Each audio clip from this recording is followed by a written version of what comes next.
Hello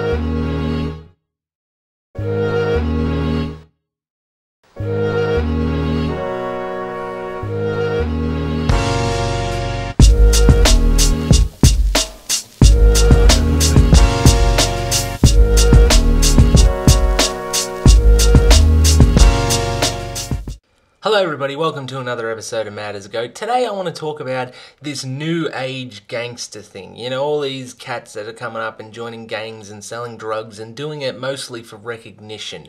You know, just trying to impress other people. They're not like old school gangsters and bikies. You know, back in the day there was a code of ethics, there was rules, there were regulations. You know, you had to prove that you're a real man. Don't be just another thug, be a real man. You look at the old school Hells Angels guys, they're fucking hardcore and they do some shit that you might not agree with, but there's a code of ethics. There's certain things you don't do. No matter what you're doing, even if it's crime, you do have to have a set of rules.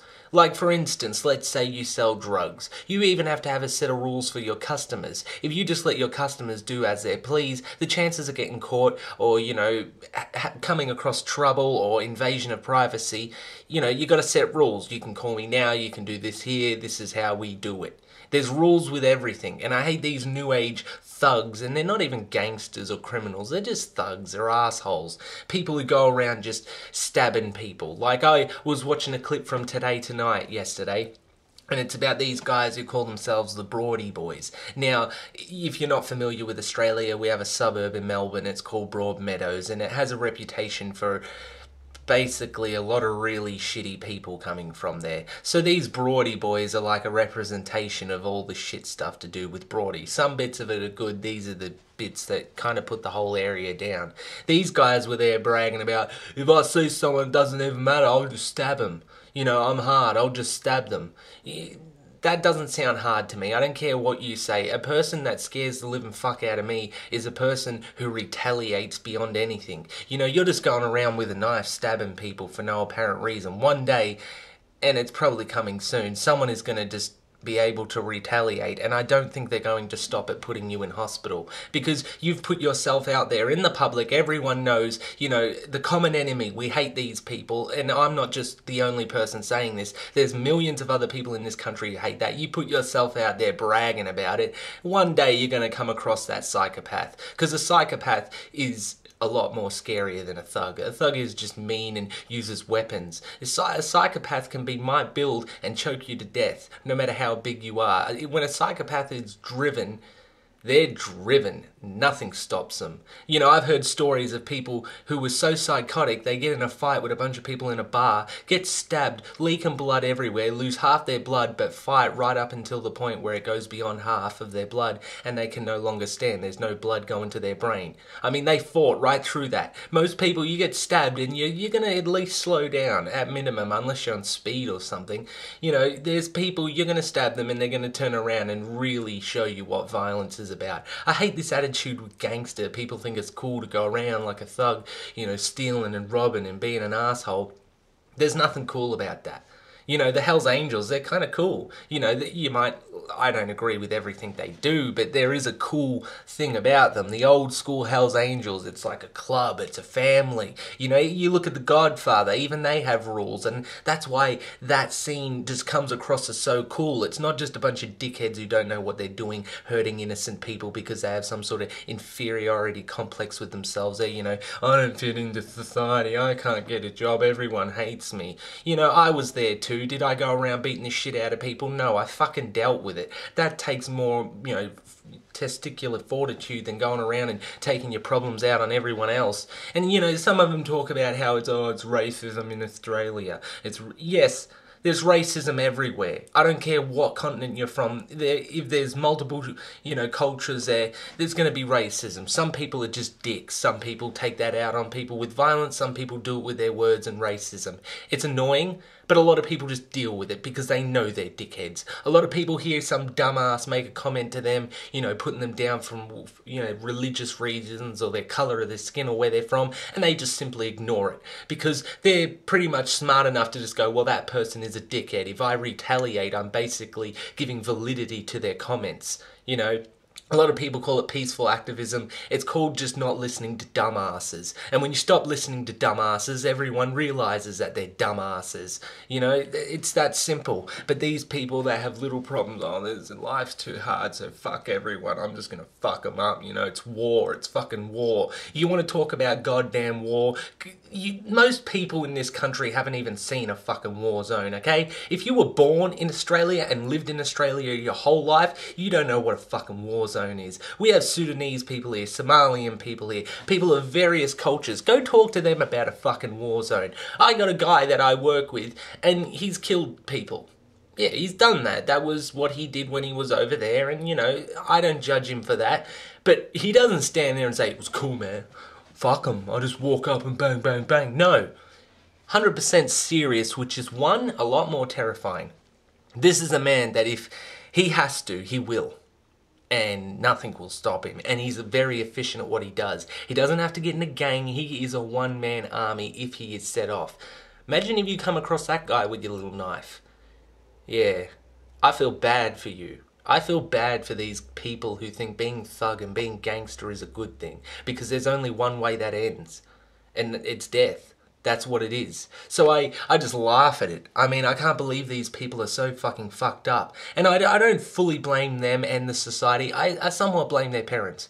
Because when you grow up, a teenager, you got a lot of angst and anger towards the world. And, you know, your peers and the adults and the, you know, mentors around you develop your anger and turn it into something that is considered normal. You know, I have anger, we all have anger, there are things that piss us off, there's places where we get friction, if we're attacked we retaliate, it's all normal shit. But some people aren't taught or guided into, you know, expressing their anger or their angst in a mature way. There's nothing mature about going around and beating the shit out of people.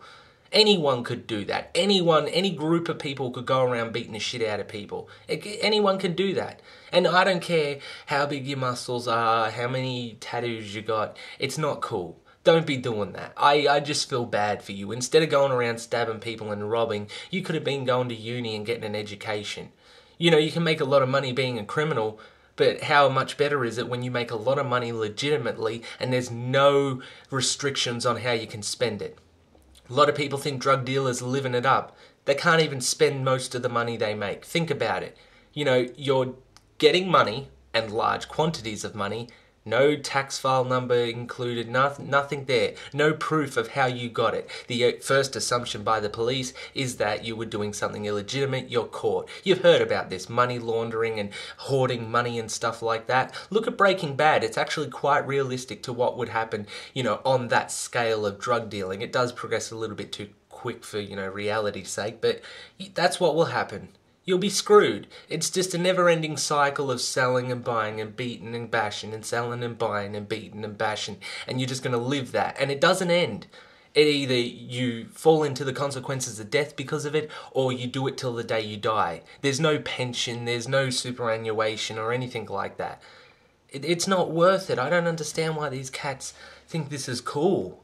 I mean, you know, if you want to do your drugs, there are people who sell drugs and know how to do it and are really good at it. Let them do that. You know, if someone chooses to be a drug dealer or a drug maker, okay, you've decided that career path. That's the decision to do something it at least has a product at the end of it. You know, if you're dealing it, you make money and it's a little bit of retail and all this. If you're making the drugs, it's a bit of chemistry and a little bit of botany. You know, there's intelligent aspects to it. But just being a thug for the sake of being a thug, what is there to that? What is your legacy that you leave behind when you die? You know, a lot of people don't worry about that because they're too cool for school. But at the end of the day, when you go to bed at night and you have those quiet thoughts just before you fall asleep, put that through your head. Think about that. What are you going to leave behind when you're gone? A legacy of the public hating you and a bunch of people, innocent people that you beat the shit out of. Think Charles Whitman killed like 50 people with a sniper rifle off a clock tower in Texas. Most of society doesn't even know who he is. So if you think your legacy of violence and hatred and all this is going to leave anything behind, within a couple of decades you're basically like the average man, completely erased. Whereas if you went to university or did something constructive with your time, you could have left behind something that will make you live on, basically. If YouTube stays up forever, I might not have a huge following, but there will always be a record that I existed. And that I did something and people cared about it. There's positive comments, there's people praising me. And seriously, no sarcasm, there's people actually praising me. That's my legacy. The music I leave behind, the crazy artworks, all the silly videos I do, all the crazy mental case comedy and all these crazy rants are left behind. And there'll be people who will watch it and not like it, but there will be people who watch it and go, wow, that guy seems like he was a pretty cool cat. Might only be a few, but how many do you leave behind who are going to go, oh, that guy was cool? No one looks back on those old school criminals and proudly say they were cool. What kind of people do you know who worship Ned Kelly? Bogans. I mean, is that the legacy you want Bogans to remember you? Wouldn't you rather the businessman who, 50 years from now or 100 years from now remembers you? Maybe I'm just the only person who thinks that philosophically. But I just worry for people who just take this path out of frustration. I have a lot of frustration. I'm a very angry person. I channel it into my videos and whatnot, and into my music. There's a productive thing left behind with my anger. You just leave behind pools of blood and people who hate you. I feel bad for you. Mad as a goat.